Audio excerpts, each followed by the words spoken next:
Black history. According to the public school system, Negroes were brought to America in 1619, forced to work as slaves on plantations, until one day this great white man named Abraham Lincoln came along and felt bad for the slaves and signed the Emancipation Proclamation in 1863, which freed the slaves.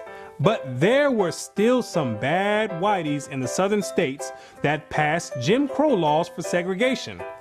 Afterwards, there came more whites that felt bad and then gave blacks civil rights in the 1960s, then allowed a black man to have the presidential office named Barack Obama. Now blacks are finally equal to whites. We can all get along. The end. Now, moving right along to our English lecture for the day. I don't think so.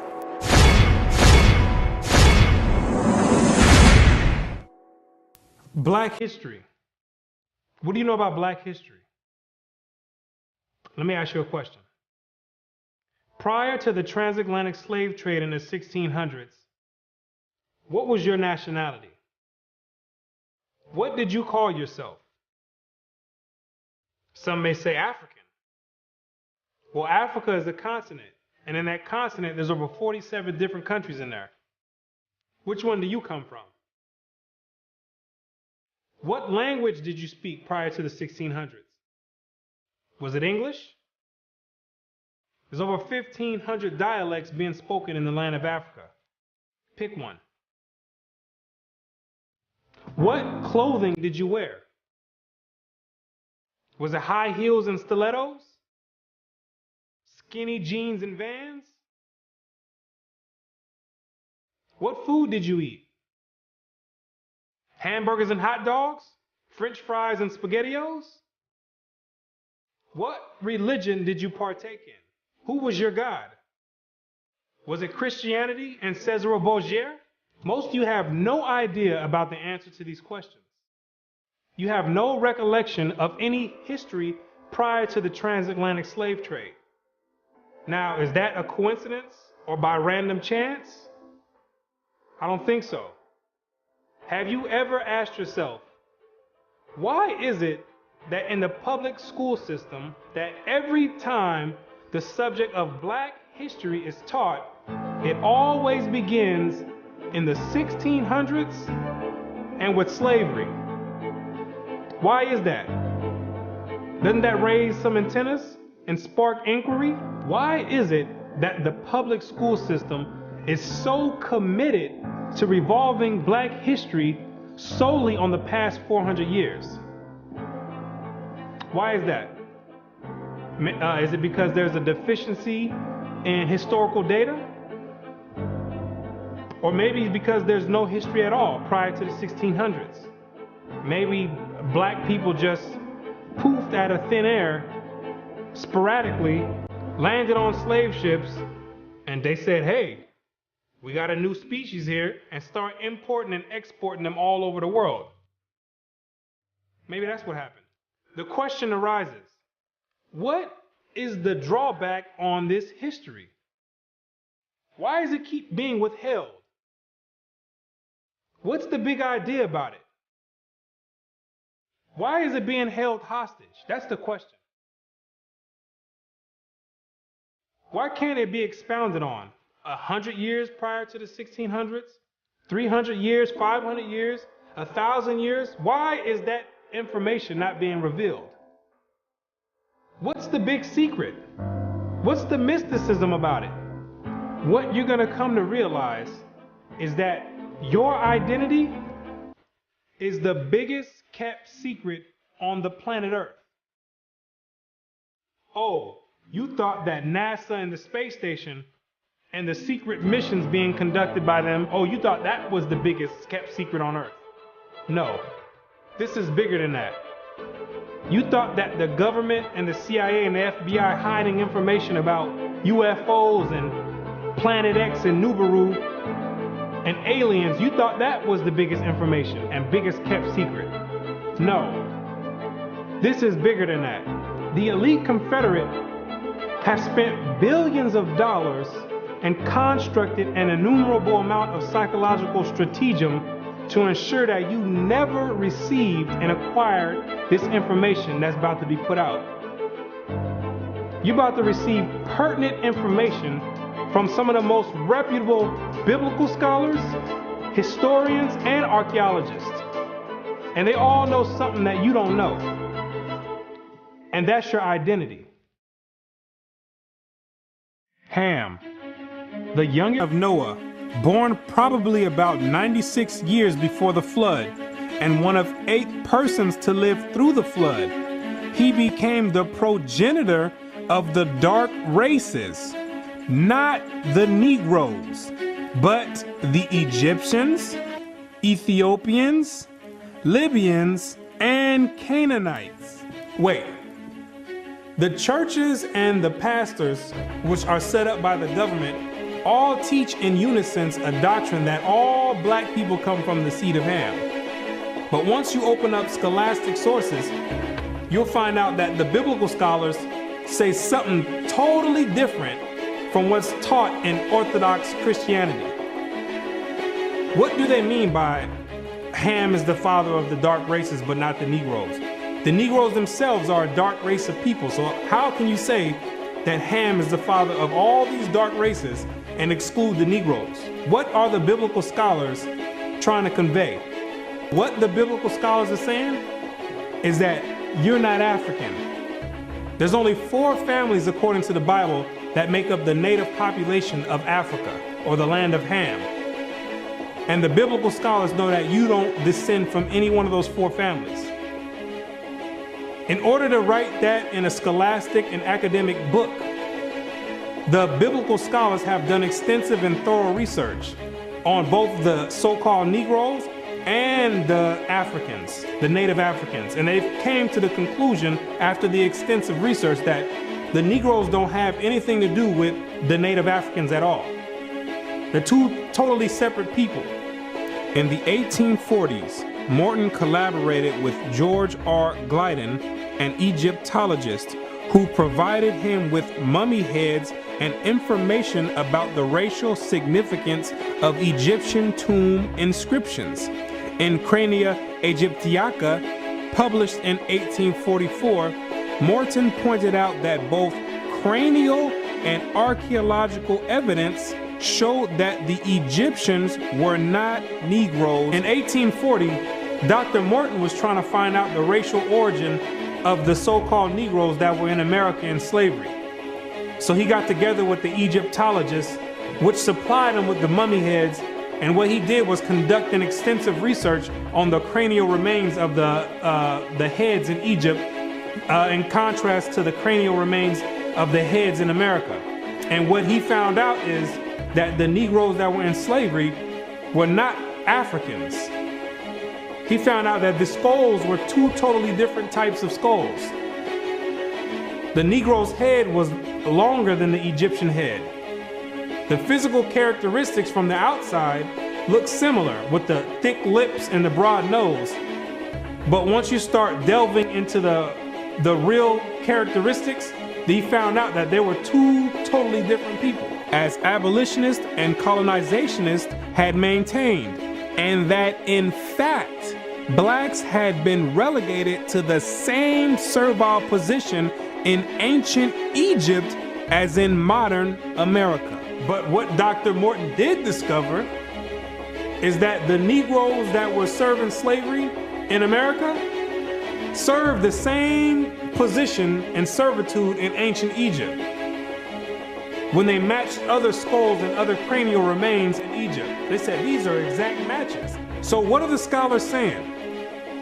What you're going to find out is that they're saying that you are the biblical Israelites. Yes, you're the same exact people that served slavery in the land of Egypt. You're the same exact people that God sent Moses to go redeem under the hand of Pharaoh. You're the same exact people. And when you read the Bible, you'll find out that slavery is a central theme in the Bible. It's a reoccurring theme with the Israelites. The Israelites cannot run away and get away from serving slavery. It continues to happen over and over, all the way up until today. You came out of Egypt as slaves, came down into the land of Israel, no sooner as you got there, then you had the Assyrians come, capture the land of Israel, and take you and make you slaves. In the 9th year of Hoshea, the king of Assyria took Samaria and carried Israel away into Assyria. You came out of the land of Assyria, went back to the land of Israel. Then the Babylonians came, which are the modern day Ethiopians, the Cushites, came to the land of Israel and made you slaves. So all Israel were reckoned by genealogies. And behold, they were written in the book of the kings of Israel and Judah, who were carried away to Babylon for their transgression.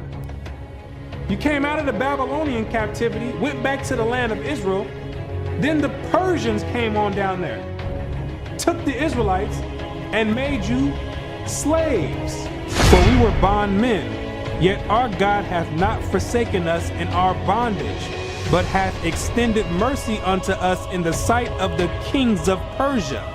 You came back from the Persian Medo captivity, went back to the land of Israel, rebuilt the temple up. Then the Greeks came on down there, took you and made you slaves, and to entreat them that they would take the yoke from them. For they saw that the kingdom of the Grecians did oppress Israel with servitude. After you came from the Greek captivity, you went back into the land of Israel, rebuilt the temple because the Greeks were sacrificing swine and pig on the altars. No sooner as you came back to the land of Israel, then the Romans came and had you during the time of Christ as slaves. It was so much slavery going on with the Israelites that Jeremiah himself had to ask, is Israel just put on earth just to be slaves? Is that your whole purpose? Just to be servitude to other nations? Is Israel a servant? Is he a homeborn slave? Why is he spoiled? So you might be asking yourself, if the so-called Negro is part of the 12 tribes of Israel, how in the world did you get to the west coast of Africa? And when ye shall see Jerusalem compassed with armies, then know that the desolation thereof is nigh. This is Christ right here speaking to the Israelites. He says, when you see Jerusalem compassed or surrounded by the Roman armies, then know that the desolation or the destruction of the land of Israel is getting ready to happen. The Romans getting ready to come in here and tear some stuff up. Then let them which are in Judea flee to the mountains, and let them which are in the midst of it depart out. And Christ says, when you see the Romans coming in, you better get ready to flee into the mountains. And what you're going to realize is that the mountains that he was talking about was the land of Africa. It was the same exact place that Mary and Joseph took Jesus when they were fleeing from Herod when he was trying to come find Jesus to kill him. They went right into Africa. And the Israelites went into Africa as well, fleeing from the Romans. In the year 65 BC, the Roman armies under General Pompey captured Jerusalem. In 70 AD, General Vespasian and his son Titus put an end to the Jewish state with great slaughter. During the period from Pompey to Julius, it has been estimated that over 1 million Jews fled into Africa, fleeing from Roman persecution and slavery. The slave markets were full of black Jewish slaves.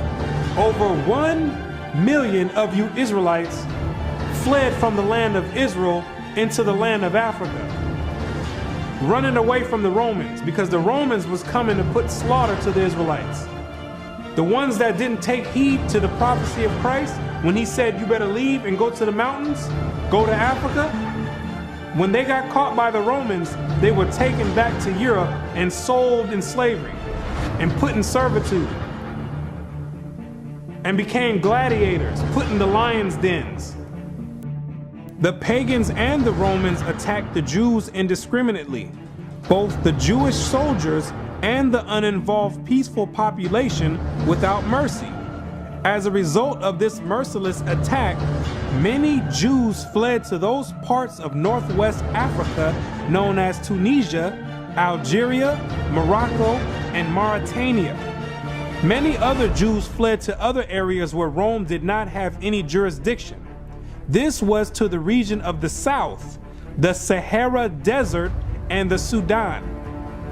Grazel says, such is the explanation of how the Sahara Desert first acquired Jewish tribes, toughened by a fighting tradition and possessed of physical characteristics, black, which it is said still makes them approximate very closely the original Jewish population of Palestine. And after migrating from Israel and dwelling on the northwestern parts of Africa, after you were fighting vigorously with the Romans, you had no choice but to start migrating to the southern regions of Africa, where the Romans didn't have any jurisdiction. Because the Romans were relentless and they were adamant about putting all Israelites to death. So in order to get any type of peace, the Israelites had to start migrating to the sub-Sahara parts of Africa. The scholars know this for a fact. The biblical scholars know this for a fact. They know all the history of the Israelites and their migration patterns. Whatever may be thought of the more or less mythological traditions connected with the earliest Jews in North Africa, it is now practically an established fact that a Jewish nation, Jewish at least in faith, and perhaps too in origin, long held sway south of the Sahara. In later centuries, Jews are believed to have settled in Western Africa during the height of the Songhai, Mali, Ghana, and Kanem-Bornu empires. According to accounts from explorers of the region, several powerful Jewish families of the Songhai Empire were of Jewish origin. Some accounts place West African Jewish communities in the Andu forest of Dahomey, south of Timbuktu. In the 1930s, these groups still maintained a Torah scroll written in Aramaic that had been burned into parchment with a hot iron instead of ink so it could not be changed. In the 1930s, the historians went over there and still found Israelites over there that didn't get captured in the slave trade, still practicing the Hebraic faith, still knowing who they were. With a Torah, which is the first 5 books of Moses, written in Aramaic. That's the ancient language. And it's a shame that they have to burn it in hot iron so the European colonialists don't come over there tampering with it and taking the evidence and trying to hide the history. It's a shame that they have to do that. It is a total shame that they have to do that. The black Jews had an advantage over the African tribes. They carried their culture, history, laws, and written records with them. The Jews made use of every opportunity. They were an industrious and skillful people. In the Jewish Ghanaian states were found kings, princes, governors, generals, secretaries, treasurers, revenue agents, judges, architects, engineers, doctors, historians, language interpreters, mathematicians, jewelers, sculptors, masons, carpenters, painters of art, goldsmiths, leather workers, potters, armorers, saddlers, blacksmith, agriculturalists, etc. Who told you that you was a bunch of Negroes running around on the west coast of Africa, butt naked, swinging from vines? Who told you that lie? You were and still are a prestigious people, a skillful people. The decline of Jewish communities of the West African Maghreb most likely began with the influx of Arab invaders into North Africa starting in 640 CE and later into West Africa in the 1300s and 14 CE. So after you had established communities and empires on the west coast of Africa, after the 7th century, that's when Muhammad and his band of thugs came down there to the West Coast with the Quran in one hand and a sword in another one. And they were forcibly converting the Israelites into that nonsense Islam. Yeah, I said it, nonsense Islam, because that's not what we were dealing with. That's the Arabs' religion. That's not what we were dealing with. And that was the decline of the Hebraic community over there in the west coast of Africa. And that was the forefront in the beginning of the slave trade. Yea, and what have ye to do with me, O Tyre and Zidon, and all the coast of Palestine? Tyre, Zidon, and the coast of Palestine, those are all ancient Africans that God is referring to. Will ye render me a recompense? And if ye recompense me, swiftly and speedily will I return your recompense upon your own head. Because ye have taken my silver and my gold, and carried into your temples my goodly pleasant things. The children also of Judah and the children of Jerusalem have ye sold unto the Grecians. The Africans got together with the so-called Grecians or the Europeans, and they commenced in selling the Israelites that were dwelling on the west coast of Africa in slavery. There's your slave trade right there in the Bible. Both buyers, Europeans, and sellers, Africans, saw the people traded into captivity on the African coast as outsiders. Now, why did those Africans see you as outsiders? Because you were some people that migrated and encroached on their land. They knew you were not the same exact people. The customs that you had, the way you moved, they knew you were not the same people, so they had no problem commencing in a slave trade with the Europeans. Do you be crazy to believe that Africans were selling their own people? That makes no sense at all. When the Europeans put that in the textbooks, they're using technicalities, saying Africans sold other Africans. When they're using technicalities, what they mean to say is native Africans were selling Israelites that were living in Africa. It'd be no different if somebody wrote history 500 years from now and say there was a slave trade that happened here in America. Say black people got together and start selling white people to the Chinese. If somebody with the same mindset that the Europeans have wrote history 500 years from now, they would say Americans were selling other Americans to the Chinese. When it's two totally different nation of people living in America. You can't just say Americans sold other Americans. Two totally different people. It's the same exact scenario on the west coast of Africa. There are both oral and written explanations that trace the origin of the Igbo. And the most tantalizing is an association of the Igbo to the Hebrew race. This assumption is based on the fact that Igbo culture has many similar traditional customs like that of the Jews. Similar customs are observed in marriage negotiations, childbirth and circumcision, restitution, attitude to totem animals and taboos, as well as hospitality to others, especially to strangers, etc. The Igbo are therefore said to be the split and lost group or tribe of Israel that refused to wander further northeast with Moses, but preferred going down southward. The Igbo people have many Jewish traditions. Naomi Katz, the current Israeli ambassador in Nigeria, and others point to their possible ancient Israelite origins. See, the scholars, they've done their research on the Igbo tribe, extensive research. And they've compared the traditions of the Igbo tribe, and they've matched them up to the biblical traditions of the Israelites. And they said, whoa, these are strikingly similar. The only way that these people could be practicing the Hebraic faith this close is if they were the biblical Israelites themselves. So you may ask yourself, what is the significance of the Igbo tribe to the so-called Negro in the Americas?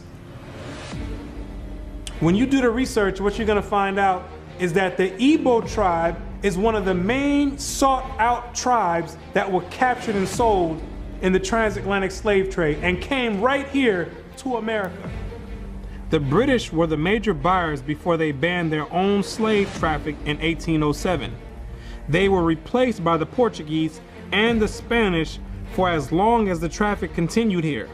The majority of the captives were speakers of Igbo dialects. You can hear me clearly, Rabbi. Let us have your name once more. My name is Rabbi Yehuda Ben Shomer. Okay. Well, is it okay if we just call you Yehuda? Yeah, that's fine. Today? Okay, yeah, that's fine. No problem at all. I'll go on even further to say this, that the slave trade is actually connected to Deuteronomy 28, because the majority of the slaves that were brought to the Caribbean islands and brought to the Americas were Igbo people, were people of Hebrew and Hebraic Israelite descent, if you will. And so if you read Deuteronomy chapter 28, it matches perfectly what happened to the Hebrew slaves, the black Hebrew slaves, during the slave trade. It just matches it perfectly. Back up now. I think we just rung a bell here. Hold up now. Okay. Hold up. Hold the presses. Okay. Hold up. I hope everyone is listening to this. This is you about to rock some boats now, Ben Yehuda there. Hold up now. Listen to what he's saying here. So you are saying that there's a great chance, or more so, that the black people that links directly to the slave trade are from the lost tribes of Israel. Is that what you're saying here, sir? Yes, I am. Now, granted, I will qualify that I don't. Wait a second. I don't believe that every single black person is Hebraic or Jewish, but I'm saying that the majority of the slaves involved in the slave trade were Hebrews. These people knew exactly who they were buying and selling, both the Africans and the Europeans. The Europeans, which are the Romans went after 70 AD, they went conquering, and they done hid themselves under different nationalities after they done conquered the native people that were in those lands in Europe. Hid themselves under the French, under the British, under the Portuguese. They're the same exact Romans. And all they're doing is continuing the agenda that was put in place in 70 AD. When they came down there looking for the Israelites. It's the same exact agenda. And carrying it forward to today. It's the same exact agenda. They knew exactly who they were aiming for. It's not by coincidence that all the history matches up perfectly with the Bible prophecies. It's not a coincidence. And then they push a doctrine on you in church talking about it doesn't matter. So then you never go and look for this information. Now you see exactly why they don't put none of this in black history, why they don't go prior to the 1600s. You start digging prior to the 1600s, and then you find out you come or descend from the Igbo tribe. You start doing your research. Well, let me find out a little bit more about this Igbo tribe. Then you find out that the Igbo tribe are known as fact descend from the 12 tribes of Israel. So then you say, hold on. Something's not right here. That's the exact reason why they don't go prior to the 1600s. You're not supposed to find out this information. They're supposed to keep renaming your nationalities every few years to cause confusion and to have you confused not knowing who you are. Each year, something else come out. First you called Negro, then you called color. Then 10 years later, they switch it to African American. It's all by design. Now you have to be asking yourself, if you are supposed to be the people of God, the chosen people of God, why is it that he continues to allow you to keep going into slavery after slavery after slavery? And why does he have you building up everybody's civilization off of the back of your slave labor. And it shall come to pass, when thou shalt show this people all these words, and they shall say unto thee, wherefore hath the Lord pronounced all this great evil against us? Or what is our iniquity? Or what is our sin that we have committed against the Lord our God? Then thou shalt say unto them, because your fathers have forsaken me, saith the Lord, and have walked after other gods, and have served them, and have worshipped them, and have forsaken me, and have not kept my law. What you're going to realize is that when Moses brought you out of the land of Egypt and you entered into the wilderness, you entered into a covenant with the Most High God, the creator of everything you see in heaven and in earth. You entered in a blood in and blood out agreement with the creator. And he kept his end of the bargain, but you never kept yours. And he took the book of the covenant and read in the audience of the people. And they said, all that the Lord hath said, we will do, and be obedient. And Moses took the blood and sprinkled it on the people and said, behold, the blood of the covenant which the Lord hath made with you concerning all these words. Once Moses sprinkled the blood on you, there was no way out of it. You entered into the covenant. And it shall come to pass, if thou shalt hearken diligently unto the voice of the Lord thy God, to observe and to do all his commandments, which I command thee this day, that the Lord thy God will set thee on high above all nations on the earth. And all these blessings shall come on thee and overtake thee, if thou shalt hearken unto the voice of the Lord thy God.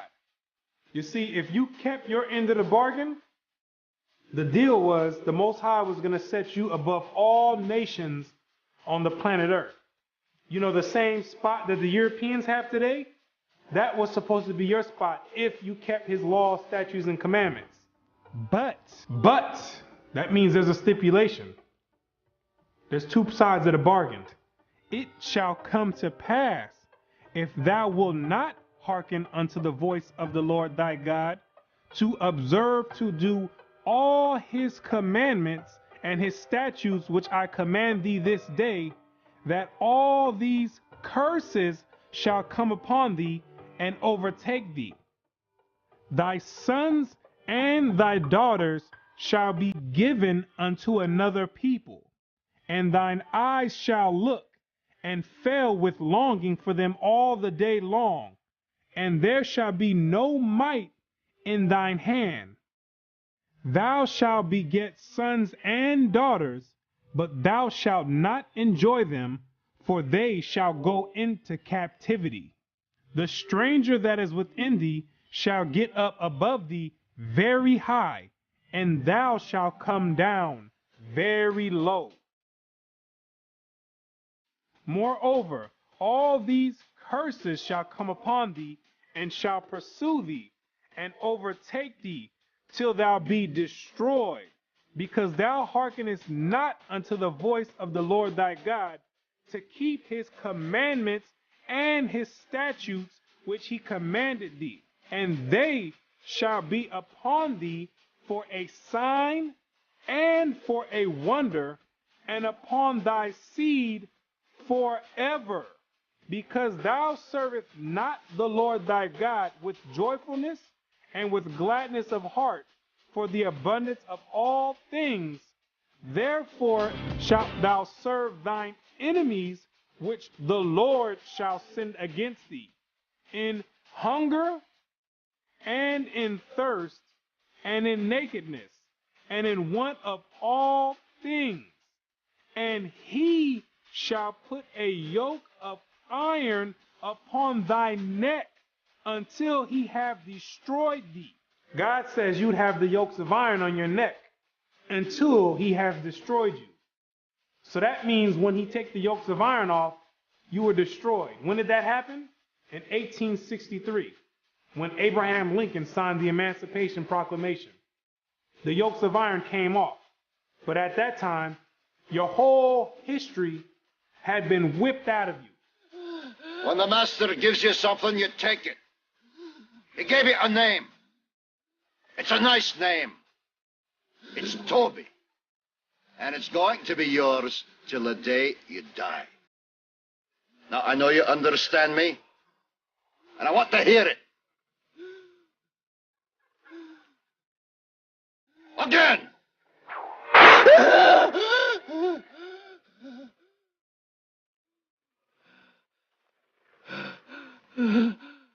I want to hear you say your name. Your name is Toby. What's your name? Kunta.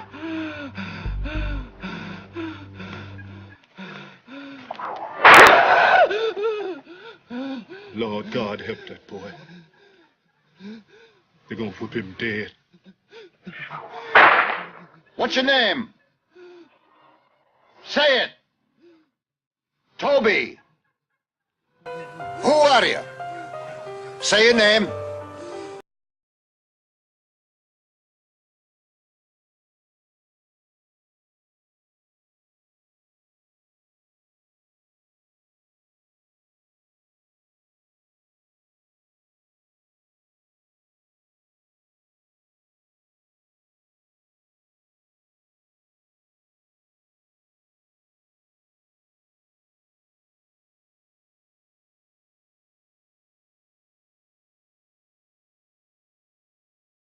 His bosom, and toward the remnant of his children, which he shall leave. You wonder why it's black on black crime?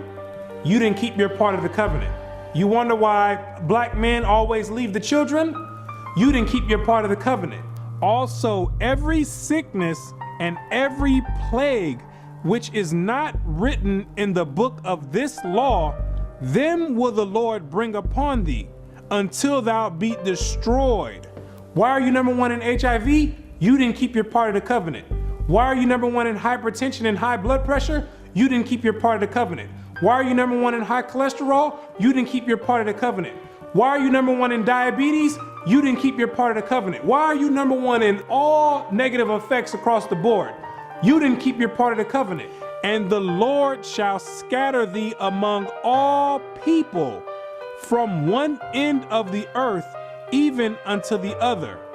And there thou shalt serve other gods, which neither thou nor thy fathers have known, even wood and stone. And among these nations shalt thou find no ease, neither shall the sole of thy foot have rest. But the Lord shall give thee there a trembling heart, and failing of eyes, and sorrow of mind. And thy life shall hang in doubt before thee, and thou shalt fear day and night, and have no assurance of thy life. In the morning thou shalt say, would God it were even? And in the evening thou shalt say, would God it were morning? For the fear of thine heart wherewith thou shalt fear, and for the sight of thine eyes which thou shalt see. And the Lord shall bring thee into Egypt again. The word Egypt in the Bible means bondage or slavery. I am the Lord thy God, which have brought thee out of the land of Egypt, out of the house of bondage.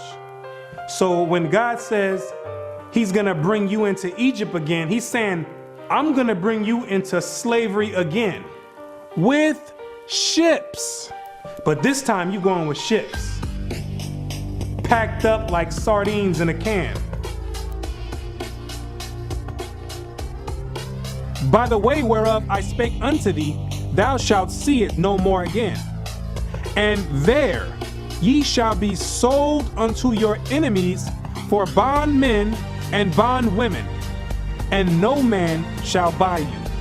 And God says no man shall buy you. Back in the biblical days, you would be able to buy or redeem a slave by payment.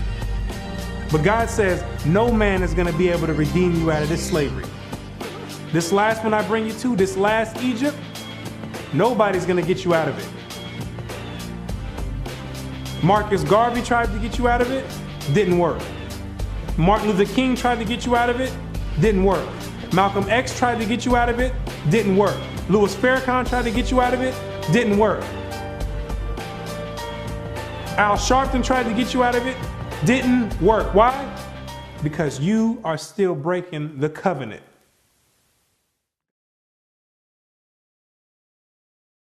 If you're the real Israelites, who are these people over there in the land of Israel claiming to be you? Those are Romans, Europeans. They got pushed up in the South Georgia, Russia, in the Caucasus Mountains, and hid themselves under the name of Khazars. Between the 8th and 9th century, the Khazarian Empire under King Bulan adopted the traditions of the Israelites and mixed it with paganism and called it Judaism. Yes, we know your history too. Then after the Holocaust, which was politically motivated, the elite used that as a pretext to invade the land of Israel and took those Khazarian converts and placed them in that land in 1948. In May of 1948, a new Jewish state, Israel, was born in a bath of blood. Jewish troops routed Arab forces from the city of Haifa in the first of a series of battles that were to reverberate through the years.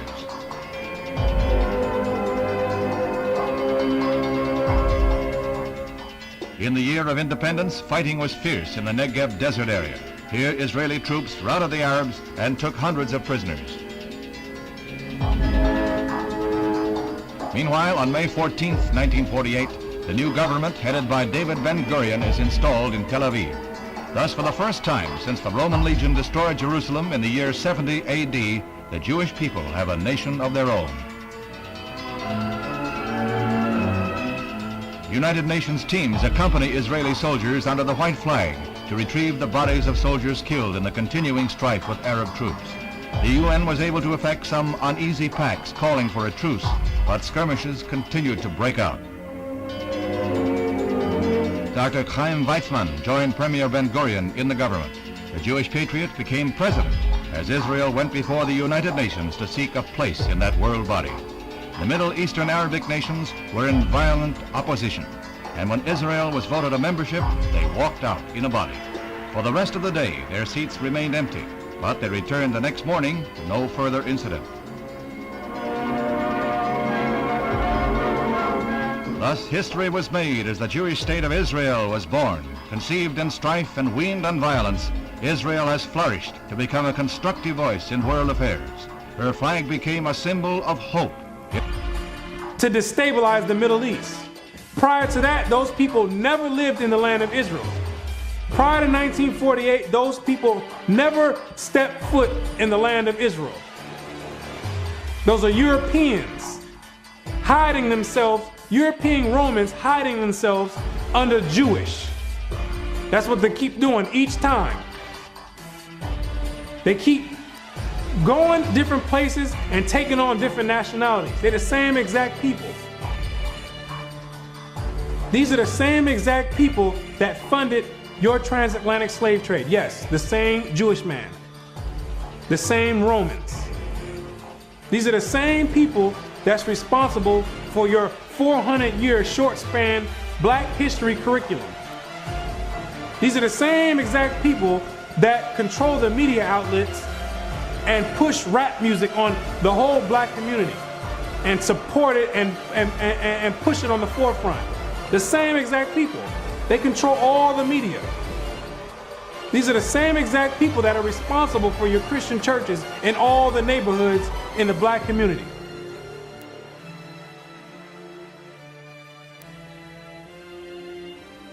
The Bible says when the real Jews get in the land of Israel, there will be no more war.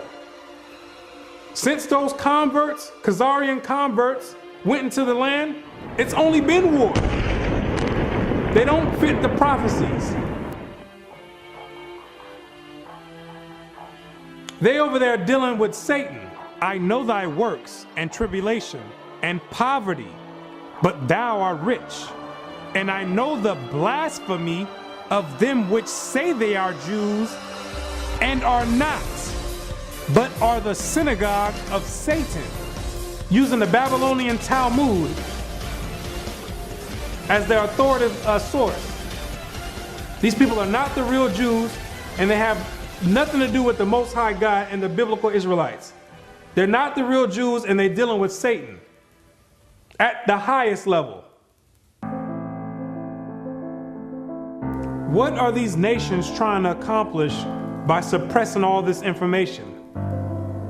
What you're going to realize is that there's a group of nations that are confederate together that have been trying to get rid of the Israelites from way back when so they can offset the Bible prophecies. Keep not thou silence, O God, hold not thy peace, and be not still, O God, for lo, thine enemies make a tumult, and they that hate thee have lifted up the head. They have taken crafty counsel against thy people, and consulted against thy hidden ones. They have said, come, and let us cut them off from being a nation, that the name of Israel may be no more in remembrance. The elite know that America, according to the Bible, is the last kingdom before the return of the Messiah. It's the last reigning kingdom, called Babylon the Great, or the Little Horn. And they're trying to offset prophecy and prolong their rulership, because they know that when Christ returns, he and the 144,000 are going to be the next ruling government on the planet Earth. And he that overcometh and keepeth my works unto the end, to him will I give power over the nations, and he shall rule them with a rod of iron. As the vessels of a potter shall they be broken to shivers, even as I received of my Father. And I heard the number of them which were sealed, and there were sealed 144,000 of all the tribes of the children of Israel. The elite don't want this prophecy to go forth.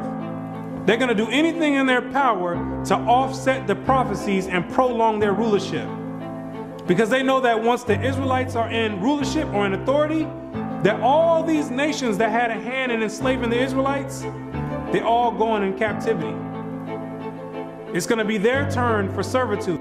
For the Lord will have mercy on Jacob, and will yet choose Israel, and set them in their own land. And the strangers shall be joined with them, and they shall cleave to the house of Jacob. And the people shall take them and bring them to their place. And the house of Israel shall possess them in the land of the Lord for servants and handmaids. And they shall take them captives, whose captives they were, and they shall rule over their oppressors. Therefore, all they that devour thee shall be devoured, and all thine adversaries, every one of them, shall go into captivity. And they that spoil thee shall be a spoil, and all that prey upon thee will I give for a prey. He that leadeth into captivity shall go into captivity. He that killeth with the sword must be killed with the sword. Here is the patience and the faith of the saints.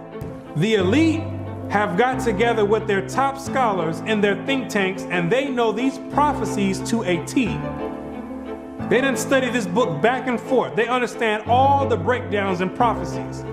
So in order to prevent these things, they have to suppress history and rewrite history and flood the media outlets with all types of futile material like rap music, Atlanta Housewives, and other reality TV nonsense to keep your mind occupied on entertainment and diverted from anything with any significance. And the success rate of that to black people is extremely high. The black man won't pick up a book if his life depended on it. A book is kryptonite to the black man. It's like spraying Raid on a roach. They say if you want to hide anything from a black man, you put it in a book. But despite these efforts of trying to offset prophecy, There's Israelites waking up all over the world by the thousands, coming up out of sleep and getting rid of these Gentile gods and coming back to the Most High God, the creator of heaven and earth, and keeping their end of the bargain. For the children of Israel shall abide many days without a king, and without a prince, and without a sacrifice, and without an image, and without an ephod, and without a teraphim.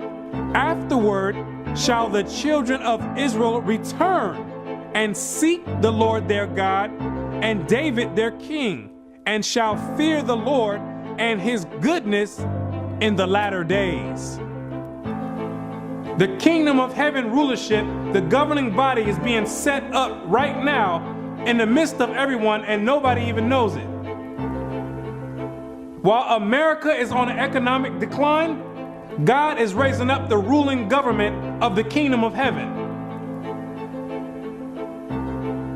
He says, even though the children of Israel are as the sand of the sea, only a small remnant are going to be saved from his wrath.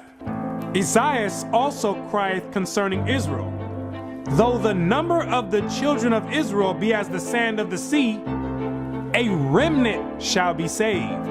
Because the majority of you Israelites are going to be too caught up and bugged out of your mind and caught up in the world and caught up in Christianity to even give the Creator a thought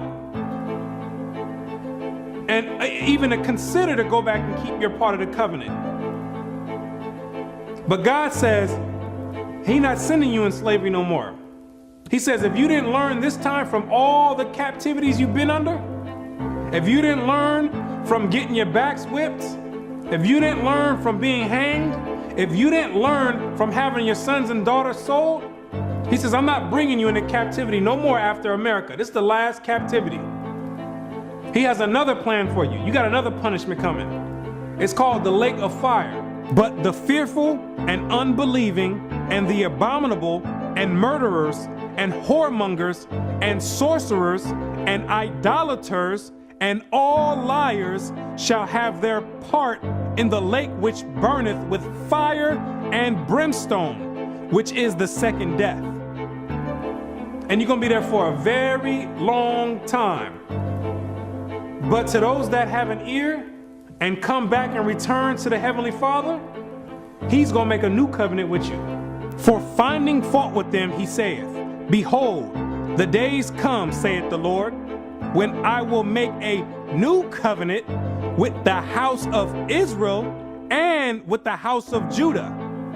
The Bible says that the new covenant is with the Israelites, not all nations. He made the first covenant with you, and He's making the next covenant with you as well. Not according to the covenant that I made with their fathers in the day when I took them by the hand to lead them out of the land of Egypt, because they continued not in my covenant, and I regarded them not, saith the Lord. For this is the covenant that I will make with the house of Israel after those days. What does it mean after those days? It's talking about when you get into the wilderness. Yes, you have to go to the wilderness again. The same way when you came out of Egypt and you went into the wilderness and made the first covenant is the same exact way when you come out of America, which is the modern Egypt, you're going to have to go into the wilderness again. And I will bring you out from the people and will gather you out of the countries wherein you are scattered, with a mighty hand and with a stretched out arm, and with fury poured out. And I will bring you into the wilderness of the people, and there will I plead with you face to face, like as I pleaded with your fathers in the wilderness of the land of Egypt. So will I plead with you, saith the Lord God.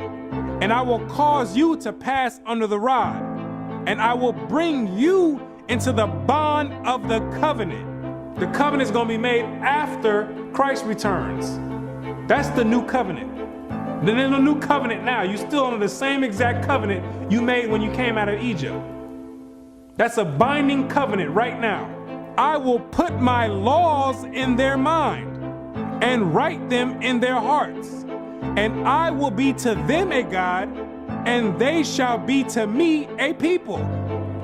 And God says He's going to put His laws in your mind. Yes, those same laws that your Christian church teaches are done away with, those are the laws that are going to govern the kingdom of heaven. The same way America has their laws that govern America, the laws written in the Bible in the first 5 books of Moses, those are the laws that's going to govern the kingdom of heaven. Those are the same exact laws that you promised and made a pact with the Most High saying that you would keep, and you refuse to keep to this day.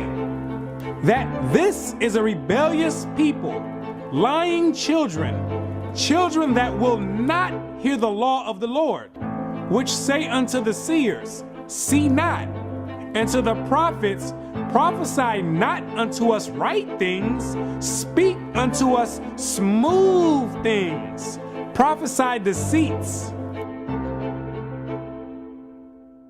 Yet the number of the children of Israel shall be as the sand of the sea, which cannot be measured nor numbered.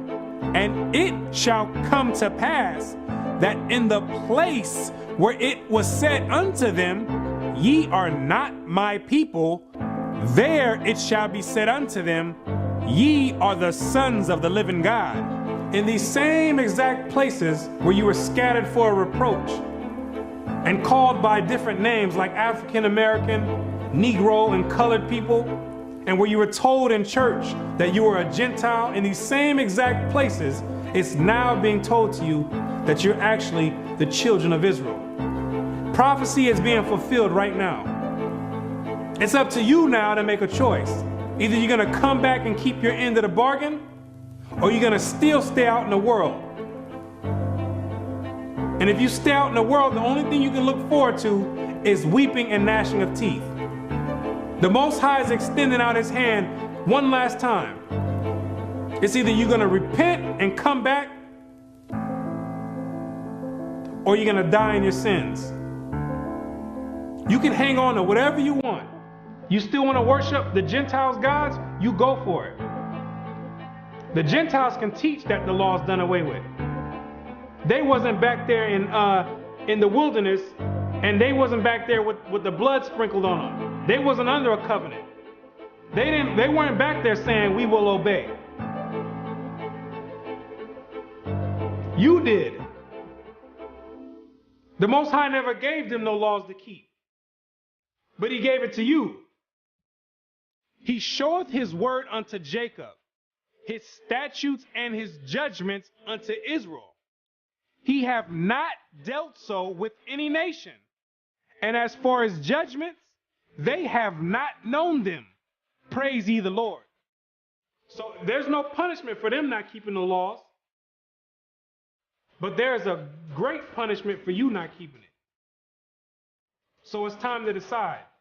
Either you're going to be in or you're out. But now you know who you are.